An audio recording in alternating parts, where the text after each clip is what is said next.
Hello friends, நம்ம இன்றைக்கி ரொம்பவே ஹெல்த்தியான சிகப்பு அவல் வச்சு லட்டு எப்படி பண்ணுறதுன்னு பார்க்க போகிறோம். வாங்க வீடியோக்குள்ளே போகலாம். ஃபஸ்ட்டு ஒரு பாத்திரத்தை சூடுபடுத்திட்டு இந்த மாதிரி ஒரு கப் அளவுக்கு சிகப்பு அவல் நான் சேர்த்து நல்லா வறுத்து எடுத்துக்கிறேன். இந்த அவல் வந்துட்டு நீங்கள் ஒரு 2 மினிட்ஸ் அளவுக்கு வறுத்திங்கன்னா போதும். லோ ஃப்ளேமில், ஹை ஃப்ளேமில் வச்சு வறுக்கக்கூடாது. சீக்கிரம் வந்துட்டு கலர் சேஞ்ச் ஆகிடும். இது அவ்வளோவா கலர் சேஞ்ச் ஆக தேவையில்லை. லைட்டாக முறுமுறுன்னு வர அளவுக்கு நீங்கள் வறுத்துக்கிட்டிங்கன்னா போதும். கரெக்டாக ஒரு 2 மினிட்ஸ் அளவுக்கு அவல் நல்லா வறுத்துக்கலாம்.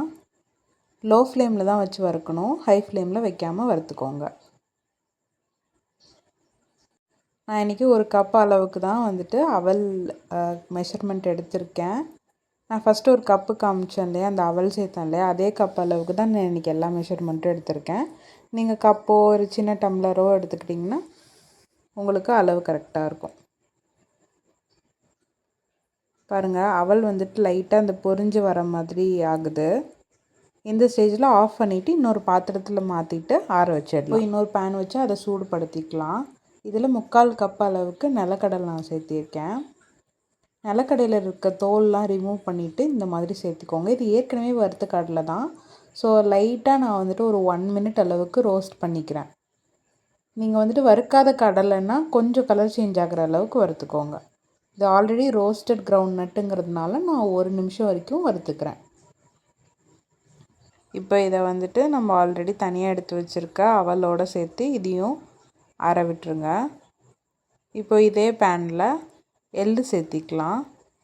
பேனில் ஒரு 1/4 கப் அளவுக்கு கருப்பு எள்ளு சேர்த்திக்கலாம். வெள்ளை எள்ளு இருந்தாலும் நீங்கள் அதையும் சேர்த்திக்கலாம். நான் இன்றைக்கி கருப்பு எள்ளு இருந்ததுனால அதை யூஸ் பண்ணியிருக்கேன். அந்த எள்ளையும் சேர்த்திட்டு லைட்டாக எள்ளு பொரிஞ்சு வர அளவுக்கு நீங்கள் நல்லா வறுத்துக்கோங்க. கடுகு வெடிக்கும் இல்லையா, அந்த மாதிரி எள்ளு வந்துட்டு லைட்டாக வெடிக்கிறதுக்கு ஸ்டார்ட் பண்ணோம். அந்தளவுக்கு பொரியறதுக்கு ஸ்டார்ட் பண்ணும் போது ஆஃப் பண்ணிக்கலாம். இது எல்லா இன்க்ரீடியன்ஸுமே நான் வறுக்கும் போது மீடியம் டு ஹை ஃப்ளேமில் தான் வச்சுருக்கேன். நீங்கள் அதே மாதிரி வச்சு வறுத்துக்கோங்க. இல்லைனா இந்த இன்க்ரீடியன்ஸ் எல்லாமே சீக்கிரமாக கரைஞ்சி போயிடும். ஸோ மீடியம் ஃப்ளேமில் வச்சுட்டு இல்லைனா லோ ஃப்ளேமில் கூட வச்சு நல்லா வறுத்துக்கோங்க. இது 1 மினிட் வறுத்து லைட்டாக அது பொரிஞ்சு வரும்போது அதையும் எடுத்து ஆற வச்சிடுறேன். இந்த பேனில் ஒரு 4 டீஸ்பூன் அளவுக்கு நெய் சேர்த்திக்கிறேன். நெய் வந்துட்டு நான் ஒரு 4 டீஸ்பூன் சேர்த்திருக்கேன். லைட்டாக நெய்யை உருக்கிட்டு இன்னொரு பாத்திரத்தில் பாதி எடுத்து வச்சுருங்க. ஏன்னா முந்திரி திராட்சை வறுக்கிறதுக்கு ஒரு 2 ஸ்பூன் அளவுக்கு இருந்துச்சுன்னா போதும். இதில் பாதி நெய் தனியாக எடுத்து வச்சுருங்க. அது லட்டு உருண்டை பிடிக்கும் போது தேவைப்படும். ஒரு 10 முந்திரி பருப்பு உடச்சி சேர்த்திருக்கேன் 2ஆக. அது லைட்டாக கலர் சேஞ்ச் ஆகிற அளவுக்கு வறுத்துட்டு இது கூடவே 10 திராட்சை எடுத்து வச்சுருக்கேன். அதையும் சேர்த்து அது உப்பி வர அளவுக்கு வறுத்து சைடில் எடுத்து வச்சுக்கோங்க. இன்னொரு கப்பில் நான் எடுத்து வச்சுருக்கேன். இதில் இருக்க நெய்யோடையே சேர்த்து நான் எடுத்து வச்சுருக்கேன். நீங்கள் லட்டு பிடிக்கும் போது அதில் இந்த நெய்யோடு சேர்த்து நீங்கள் இதை ஊற்றிக்கலாம். சூப்பராக இருக்கும். இப்போ இதே பேனில் ஒரு 1/2 கப் அளவுக்கு துருகின தேங்காய் எடுத்து வச்சுருக்கேன். அதையும் சேர்த்து தேங்காயில் இருக்க ஈரப்பதம் போகிற அளவுக்கு வறுத்துக்கலாம்.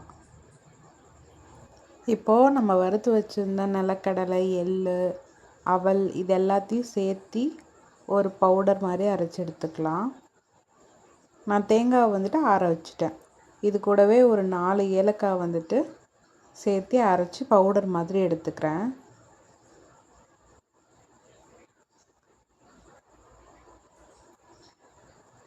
பாருங்கள், இந்த அளவுக்கு அரைச்சி எடுத்துக்கோங்க. இப்போ இன்னொரு பாத்திரத்தில் ஒரு கப் அளவுக்கு தண்ணி சேர்த்திக்கலாம். நம்ம யூஸ்வலாக மெஷர் பண்ணிகிட்டு இருந்தோம் இல்லையா, அதே கப்பில் அளவுக்கு தண்ணி எடுத்துக்கிறேன். அந்த கப்பில் ஒரு கப் அளவுக்கு தண்ணி எடுத்துகிட்டு நாட்டு சர்க்கரை சேர்த்திக்கிறேன். நீங்கள் வெல்லம் இருந்தால் வெல்லமும் சேர்த்திக்கலாம். இது குழந்தைங்களுக்கெலாம் கொடுக்கலாம். ரொம்ப ஹெல்த்தியான ரெசிபி, டேஸ்ட்டாகவும் இருக்கும்.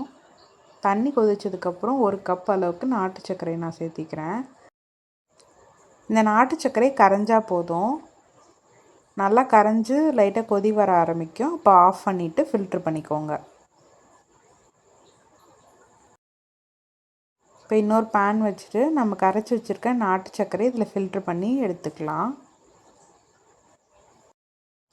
இது லைட்டாக கொதித்து வரணும். அதுக்கப்புறம் நம்ம அரைச்சி வச்சுருக்க மாவை சேர்த்து நல்லா மிக்ஸ் பண்ணிக்கலாம்.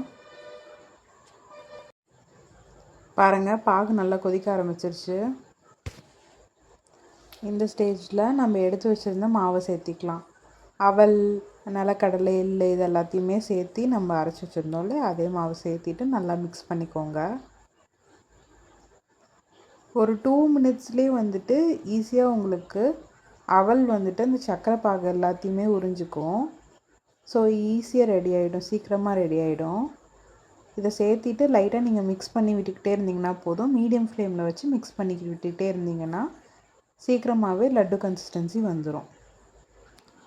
இப்போ தண்ணியெல்லாம் ஃபுல்லாக இழுத்துருச்சு, அந்த சர்க்கரை பாக்கெல்லாம் ஃபுல்லாக இழுத்ததுக்கப்புறம் நம்ம வறுத்து வச்சுருந்த தேங்காவையும் சேர்த்திக்கலாம். தேங்காவையும் சேர்த்திட்டு நல்லா மிக்ஸ் பண்ணிக்கோங்க. இந்த ரெசிபி ஃபுல்லாகவுமே நான் பண்ணும்போது எந்த ஸ்டேஜ்லேயுமே ஹை ஃப்ளேம் வச்சு பண்ணல. ஜஸ்ட் அந்த தண்ணி கொதிக்கிறதுக்கு மட்டும்தான் ஒரு 2 மினிட்ஸ் ஹை ஃப்ளேமில் வச்சுருப்பேன். மற்றபடி எல்லாமே லோ ஃப்ளேமில் வச்சு பண்ணிங்கன்னா தான் கரெக்டாக இருக்கும். இந்த ஸ்டேஜில் நம்ம எடுத்து வச்சுருந்த நெய்யும் சேர்த்திக்கலாம். அதையும் சேர்த்திட்டு இந்த கன்சிஸ்டன்சி வர அளவுக்கு விட்டுட்டு ஆஃப் பண்ணிவிடுங்க. இப்போது நம்ம எடுத்து வச்சுருந்த முந்திரி திராட்சையும் சேர்த்திட்டு ஆஃப் பண்ணி கை பொறுக்கிற சூடு வர வரைக்கும் நீங்கள் ஆற விட்டுருங்க. இது வந்துட்டு நீங்கள் கொஞ்ச நேரம் கழித்து எடுத்து பார்த்தீங்கன்னா உங்களுக்கு ஃபுல்லாக கம்ப்ளீட்டாக ஆறி இருக்கும். நாட்டு சர்க்கரையில் இருக்க அந்த சிரப்பில் இருந்த தண்ணி எல்லாத்தையுமே அவல் வந்துட்டு இழுத்துக்கும். இப்போ ஆஃப் பண்ணி ஆற விட்டுருங்க, கை பொறுக்கிற சூடு வர வரைக்கும். இப்போ பார்த்தீங்கன்னா டெக்ஸ்டரே மாறிடுச்சு. அந்த அவல் வந்துட்டு ஊற்றிருந்த சிரப் ஃபுல்லாத்தையுமே உள்வாங்கிக்கிச்சு, நல்லா அப்சர்வ் பண்ணிக்கிடுச்சு. இந்த ஸ்டேஜில் உருண்டை பிடிச்சிக்கலாம். நம்ம லட்டு மாதிரி சின்ன சின்னதாக எடுத்து அந்த முந்திரி சேர்த்து உருண்டை பிடிச்சிக்கோங்க. அவ்வளோதாங்க, சூப்பரான சிகப்பரிசி அவல் லட்டு ரெடி ஆயிடுச்சு. இந்த ரெசிபி கண்டிப்பாக ட்ரை பண்ணி பாருங்கள். இப்போல்லாம் எந்த ஷாப்லேயுமே இந்த மாதிரி ரெசிபீஸ்லாம் கிடைக்கிறதில்ல. நம்ம வீட்டில் இருக்கவங்களுக்கு நம்ம தான் பண்ணி கொடுக்கணும். ஸோ இந்த மாதிரி ரெசிபீஸ்லாம் கண்டிப்பாக ட்ரை பண்ணி பாருங்கள். ரொம்ப ஹெல்த்தியாக இருக்கும், டேஸ்டியும் கூட. இந்த வீடியோ உங்களுக்கு பிடிச்சிருந்தா கைமணம் பை கனி சேனலை சப்ஸ்கிரைப் பண்ணிட்டு இந்த வீடியோக்கு ஒரு லைக் கொடுத்துருங்க. இந்த ரெசிபியில் யூஸ் பண்ணியிருக்க ஐட்டம்ஸ் எல்லாமே நான் டிஸ்கிரிப்ஷனில் கொடுத்துருக்கேன், வேணுங்கிறவங்க அதையும் செக் பண்ணி பாருங்கள். தேங்க்யூ.